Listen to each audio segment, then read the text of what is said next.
Mentari senja telah tenggelam. Hujan turun mulai terjatuh. Saya awali presentasi dengan salam. Assalamualaikum warahmatullahi wabarakatuh. Selamat pagi, siang, sore, dan malam semuanya. Kami selaku mahasiswa Fakultas Ekonomi dan Bisnis, Program Studi Manajemen UPN Veteran Jakarta, pada kesempatan kali ini ingin menjelaskan materi terkait The Political Legal Regulatory Environment atau lingkungan peraturan hukum politik pada mata kuliah Manajemen Pemasaran Internasional kelas E yang diampu oleh Ibu Lina Aryani, SMM. Baik, sebelum masuk ke dalam materinya, alangkah baiknya dari kami izin memperkenalkan diri. Perkenalkan, nama saya Azahra dengan NIM akhir 005 bersama rekan-rekan saya yaitu Saya Mary Krisna dengan akhiran NIM 019. Saya Siva Laila Putri dengan akhiran NIM 042. Saya Lila Anggita dengan NIM akhir 144. Saya Mayarta Pakpahan dengan NIM akhir 098. Nah, sama kita masuki ke bahasan The Political Environment. Dalam konteks manajemen pemasaran internasional, pemahaman lingkungan politik ini penting untuk diperhatikan karena berperan dalam pemahaman terkait negara dan kedaulatannya, risiko politik, pajak, hingga penyitaan aset. Nah, apa aja sih maksudnya? Yuk diperhatikan. Selanjutnya, saya akan menjelaskan tentang Nation States and Sovereignty atau negara, bangsa, dan kedaulatan. Terdapat 6 poin pembahasan penting, yaitu ada kontrol kedaulatan, peran pemerintah, perbedaan antara negara maju dan negara berkembang, sistem ekonomi campuran, kekuatan politik dan pasar, serta fenomena swastanisasi. Sebuah negara berdaulat memiliki kontrol penuh atas perdagangan, arus masuk dan keluar, batas wilayahnya sendiri, serta bebas menggunakan kekuasaan hukum di wilayahnya. Pemerintah berperan dalam menentukan tindakan kedaulatan yang dipengaruhi oleh tahap perkembangan ekonomi dan sistem politik. Negara berkembang cenderung melakukan proteksi ekonomi untuk mendorong pertumbuhan. Sementara, negara maju menekankan perdagangan bebas dan regulasi antitrust.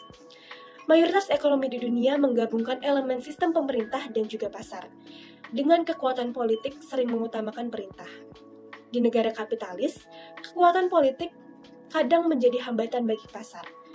Fenomena global saat ini yaitu dikenal sebagai swastanisasi, yang mana melibatkan pengurangan campur tangan langsung pemerintah untuk mengurangi peran sektor publik dalam ekonomi. Next, di sini kita akan bahas mengenai resiko politik atau political risk. Jadi, resiko politik adalah kemungkinan terjadinya perubahan dalam lingkungan politik suatu negara atau kebijakan pemerintahan yang akan berdampak buruk pada kemampuan perusahaan untuk beroperasi secara efektif dan juga menguntungkan. Seperti yang dikatakan oleh Ethan Kapstein, yang merupakan seorang profesor di INSEAD, mungkin ancaman terbesar terhadap operasi perusahaan global dan yang paling sulit untuk dikelola muncul dari lingkungan politik tempat mereka menjalankan bisnisnya. Kenapa? Karena suatu hari sebuah perusahaan asing ini disambut dengan baik oleh masyarakat setempat dan keesokan harinya para politisi oportunis menjelek-jelekannya. Resiko politik ini dapat menghalangi perusahaan untuk berinvestasi di luar negeri. Dengan kata lain, ketika negara dengan tingkat ketidakpastiannya tinggi, negara tersebut mungkin akan mengalami kesulitan dalam menarik investasi asing. Ketidakstabilan yang mempengaruhi hasil investasi ini dapat berasal dari perubahan dalam pemerintahan, badan legislatif, pembuat kebijakan luar negeri lainnya, atau kontrol militer. Ada berbagai keputusan yang dibuat pemerintah yang dapat mempengaruhi bisnis individu, industri, dan ekonomi secara keseluruhan. Ini termasuk pajak, pengeluaran, peraturan, penilaian mata uang, tarif perdagangan, undang-undang tenaga kerja seperti upah minimum, dan peraturan lingkungan. Oke, next sekarang kita akan bahas mengenai pajak atau tax. Jadi, pemerintah sering mengandalkan pendapatan pajak untuk layanan sosial, militer, dan pengeluaran lainnya. Kebijakan perpajakan sering mendorong perusahaan dan individu untuk menghindari membayar pajak. Di Cina sendiri, meskipun bea masuk turun setelah bergabung dengan WTO, masih banyak juga barang yang dikenai bea masuk tinggi dan PPN 17%, yang menyebabkan diselundupkannya barang-barang seperti minyak, rokok, film fotografi, dan juga komputer. Perusahaan global seperti Philip Morris mendapatkan keuntungan dari penyelundupan barang seperti rokok. Pajak yang tinggi juga mendorong belanja lintas batas yang legal, seperti konsumen Inggris yang pergi ke Prancis untuk membeli anggur dengan harga yang lebih murah. Tidak jarang juga sebuah perusahaan didaftarkan di sebuah negara, kemudian melakukan bisnis di negara lain, dan mempunyai kantor di negara ketiga. Kegiatan yang tersebar secara geografis ini memerlukan pemikiran khusus untuk pembayaran pajaknya. Banyak perusahaan yang melakukan usaha-usaha tertentu untuk meminimalisasi kewajiban pajaknya dengan memindahkan lokasi pendapatannya. Lalu berikutnya ada seizure of assets. Nah, penyitaan aset dalam konteks manajemen pemasaran internasional adalah proses pengembalian aset-aset salah satu perusahaan di luar negeri oleh pemerintah atau pihak lain. Hal ini dapat terjadi karena berbagai alasan, seperti pelanggaran hukum, ketidakpatuhan peraturan, masalah keuangan, atau kebijakan politik. Penyitaan aset dapat meliputi tanah, bangunan, mesin, peralatan, saham, dan sumber daya lainnya. Nah, berikut beberapa poin penting dalam terkait penyitaan aset. Nah, yang pertama itu ada ancaman penyitaan aset. Lalu yang kedua, dalam penyitaan aset ada beberapa syarat pemasaran global. Nah, lalu ada juga beberapa aspek yang perlu dipertimbangkan dalam pemahaman mengenai materi penyitaan aset dalam manajemen pemasaran internasional. Yang pertama ada alasan penyitaan aset. Lalu yang kedua, dampak pada operasi bisnis, lalu yang ketiga proses hukum dan peraturan, yang keempat dampak terhadap pasar, lalu yang terakhir ada respon strategi. Lalu berikutnya ada international law atau yang bisa kita sebut sebagai hukum internasional. Hukum internasional dapat didefinisikan sebagai perairan dan prinsip-prinsip yang dipandang sebagai mengikat oleh berbagai negara dan bangsa.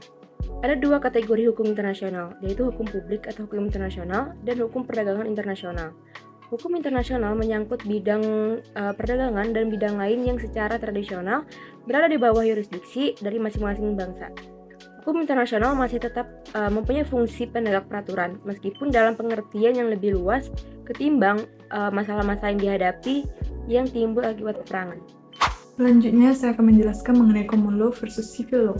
Common law dan civil law adalah dua sistem hukum utama yang digunakan di seluruh dunia. Common law yang berasal dari Inggris terutama didasarkan pada keputusan pengadilan dan presiden.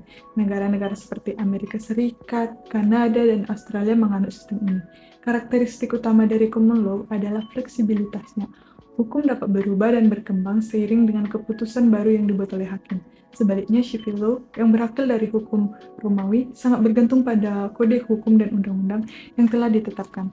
Sistem ini digunakan di banyak negara Eropa, Amerika Latin, dan sebagian Asia. Dalam civil law, hukum cenderung lebih stabil dan dapat diprediksi karena didasarkan pada kode tertulis dan komprehensif. Selanjutnya, Islamic law atau hukum Islam. Islamic law atau yang dikenal sebagai syariah adalah sistem hukum yang komprehensif yang berasal dari Al-Quran dan Hadits. Al-Quran adalah kitab suci umat Islam yang berisi firman Allah, sedangkan Hadits mencakup perkataan, tindakan, dan persetujuan Nabi Muhammad. Selain itu, hukum Islam juga melibatkan ijma atau konsensus ulama dan qiyas atau analogi hukum.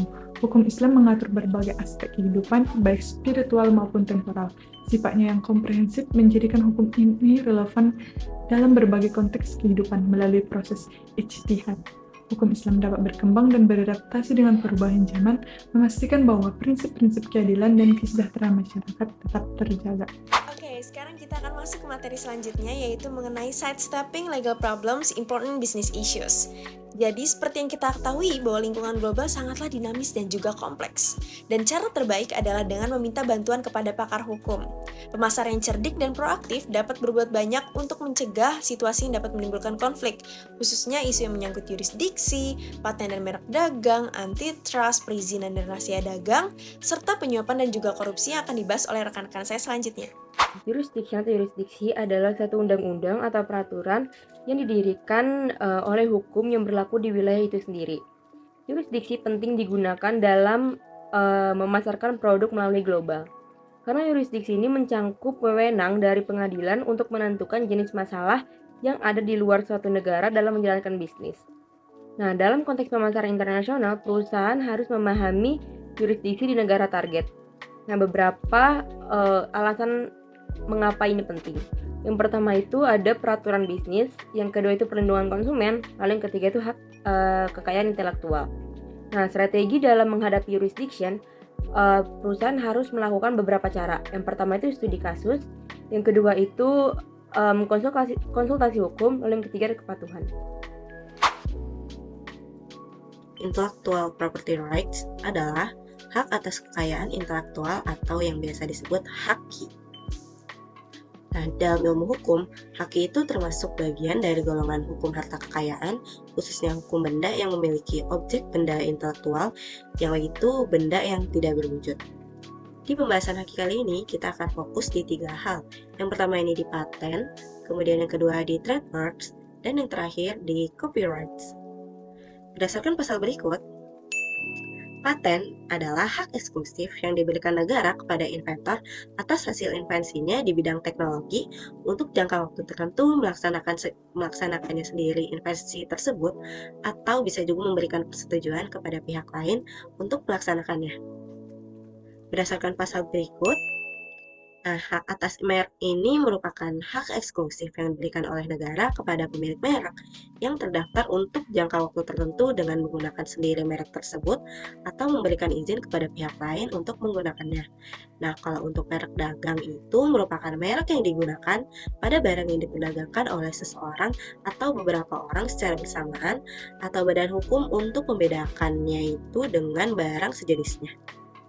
Berdasarkan pasal berikut, hak cipta merupakan hak eksklusif pencipta yang timbul secara otomatis berdasarkan prinsip deklaratif setelah suatu ciptaan diwujudkan dalam bentuk nyata tanpa mengurangi pembatasan sesuai dengan ketentuan peraturan perundang-undangan. Nah, ciptaan tersebut ini merujuk pada hasil karya ciptaan di bidang ilmu pengetahuan, seni, dan sastra yang dihasilkan atas inspirasi, pikiran, imajinasi, kecekatan, keterampilan, atau keahlian yang diekspresikan dalam bentuk nyata. Apa sih itu antitrust? Antitrust merupakan suatu kebijakan yang dibuat oleh pemerintah untuk menangani monopoli di dalam bidang perekonomian. Undang-undang antitrust sendiri secara garis besar bertujuan untuk membatasi suatu persaingan bisnis seperti menghentikan penyalahgunaan kekuatan pasar oleh perusahaan-perusahaan besar dan terkadang juga untuk mencegah merger dan akuisisi perusahaan yang akan menciptakan atau memperkuat monopoli. Pada antitrust terdapat 3 undang-undang federal utama. Yang pertama ini Sherman Act bagian pertama menyatakan bahwa setiap kontrak, kombinasi, atau persekongkolan dalam membatasi perdagangan atau perniagaan di antara beberapa negara bagian atau dengan negara asing ini dinyatakan ilegal. Dan yang kedua, di Sherman Act bagian kedua menyatakan bahwa tindakan monopoli atau percobaan monopoli atau menggabungkan atau berkonspirasi dengan orang atau beberapa orang lain untuk memonopoli bagian manapun dari perdagangan antara beberapa negara atau negara-negara asing merupakan suatu pelanggaran. Dan yang terakhir, Undang-Undang Clayton yang mana mengatur merger dan akuisisi yang dikombinasikan dengan pedoman yang diterbitkan oleh Departemen Kehakiman dan Komisi Perdagangan Federal. Selanjutnya, saya akan menjelaskan tentang lisensi dan rahasia dagang atau trade secrets. Licensing atau lisensi adalah perjanjian di mana pemilik memberikan izin kepada pihak lain untuk menggunakan aset seperti hak paten, merek dagang, teknologi, dan rahasia dagang sebagai kompensasi. Lamanya perjanjian dan royalti merupakan hasil negosiasi antara kedua belah pihak tanpa pembatasan atas pengiriman royalti ke luar negeri. Aspek lisensi diatur oleh lembaga pemerintah di banyak negara. Pertimbangan dalam memberikan lisensi meliputi aset yang akan dilisensikan, harga, hak yang diberikan, dan sublisensi. Pemilik lisensi harus memperhatikan perlindungan terhadap pemegang lisensi untuk mencegah penggunaan teknologi yang bersaing langsung dan untuk menjaga rahasia dagang. Lisensi rahasia dagang harus dijaga dan terhubung dengan karyawan yang memiliki akses ke informasi tersebut. Jadi, kesimpulan presentasi kami pada hari ini adalah lingkungan politik merupakan faktor penting yang harus dipertimbangkan oleh perusahaan yang beroperasi di berbagai negara. Hal ini mencakup berhubungan antara negara-negara, risiko politik yang mungkin terjadi, serta kebijakan pajak dan kemungkinan penyitaan aset. Hukum internasional memainkan peran kunci dalam mengatur hubungan antar negara-negara tersebut dan bisnis internasional. Perbedaan antara hukum umum, hukum sipil, dan hukum Islam perlu dipahami oleh perusahaan untuk memastikan kepatuhan terhadap regulasi yang berlaku. Penting bagi perusahaan untuk memahami cara menghindari masalah hukum yang mungkin akan terjadi dalam operasi bisnis internasional.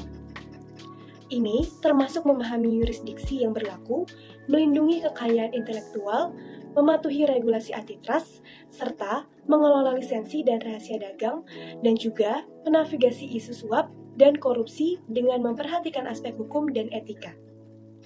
Dengan memahami dan juga mengelola faktor-faktor ini dengan bijak, perusahaan dapat mengurangi resiko hukum dan politik yang mungkin dapat mempengaruhi operasi dan reputasi mereka di pasar internasional. Baik, cukup sekian presentasi dari kelompok kami.